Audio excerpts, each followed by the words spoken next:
তারপরের প্রশ্ন, the only liquid non metal present in the periodic table. ভালো করে প্রশ্নটা শুনবে, নন মেটাল কিন্তু এখানে বলেছে।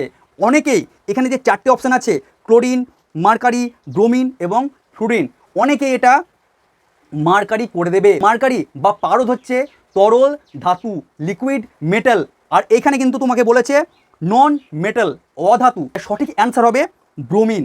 হ্যাঁ, অনেকদিন আগে তোমাদের টেলিগ্রাম গ্রুপে জিজ্ঞেস করেছিলাম তোমরা কেউ ম্যাজিক নাম্বার সম্পর্কে কিছু জানো কি না। তো অনেকে কিন্তু বলতে পারেনি, বা অনেকে জানলেও বলতে পারেনি যে ওইটা ম্যাজিক নাম্বার। যখন আমি তাদের উত্তরটা বললাম তখন তারা বলছে ও আচ্ছা এইটা। তো আজকে আমরা ম্যাজিক নাম্বার সম্পর্কেও জানবো। দেখো, ম্যাজিক নাম্বার হচ্ছে এই যে গ্রুপ 18 এর হিলিয়াম ছাড়া সবই হচ্ছে পি ব্লক মৌল। হিলিয়াম পি ব্লক নয়, হিলিয়াম পি ব্লক নয়, কারণ হিলিয়ামের শেষ কক্ষপথে ইলেকট্রন বিন্যাস হচ্ছে 1s2। হ্যাঁ, তাই এটা এস ব্লক মৌল। যেসব মৌলের ইলেকট্রন বিন্যাস করলে সর্বশেষ ইলেকট্রনটি একদম বাইরের কক্ষে যে অরবিটালে স্থান পায়, বা পি অরবিটালে যদি স্থান পায়, তখন আমরা তাকে পি ব্লক এলিমেন্ট বা পি ব্লক মৌল বলবো। পিওয়াই, এটাকে বলে পিএক্স, এটাকে বলে পিওয়াই, আর এটাকে বলে পি জেড। যখন আমরা ইলেকট্রন বিন্যাস করি তখন পিএক্স, পিওয়াই আর পি জেড, প্রথমে এখানে একটা ইলেকট্রন প্রবেশ করলো, তারপরে পিওয়াই একটা ইলেকট্রন প্রবেশ করলো, তারপরে এন একটা ইলেকট্রন প্রবেশ করলো, তারপরে পিএক্সে আবার একটা ইলেকট্রন, তারপরে একটা, তারপরে একটা। দেখো 2, 4, 6। তো সেজন্যই P126। অনেকদিন ধরে আমরা দেখছি ফেসবুকে, ইউটিউবে, ইনস্টাগ্রামে প্রত্যেকটা রিলসেই মাথার উপর একটা গ্লাস নিয়ে ট্রেন্ডিংয়ে ছিল জামাল, আর আজকে বাইরে আরম্ভ হয়েছে রেমাল।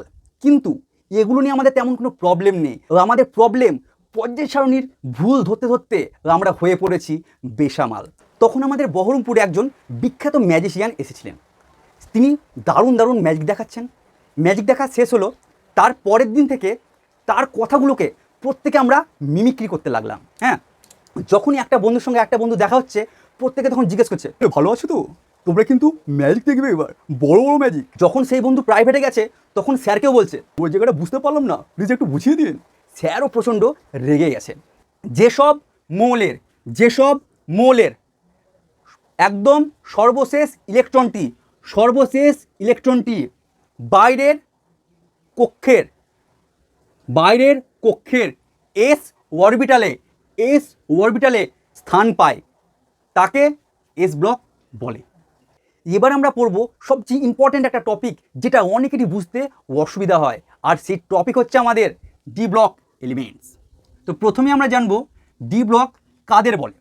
সেই ইম্পর্টেন্ট প্রশ্নে আসবো যেটা আমাদের ক্লাস 10 থেকে মাথায় ঘুরঘুর করছে, কিন্তু আমরা কিছুতেই বুঝতে পারছি না, বা সেই প্রশ্নটা আমাদের যখন মনে আসতো মাথা আমাদের পাগল করে দিত। আর সেই প্রশ্ন হচ্ছে সন্ধিগত মৌল কাদের বলে, বা জিঙ্ক, ক্যাডমিয়াম এবং মার্কারি এরা সন্ধিগত মৌল নয় কেন? বেশিরভাগ জারণ স্তর +3 হয়। এবার অনেক মৌলের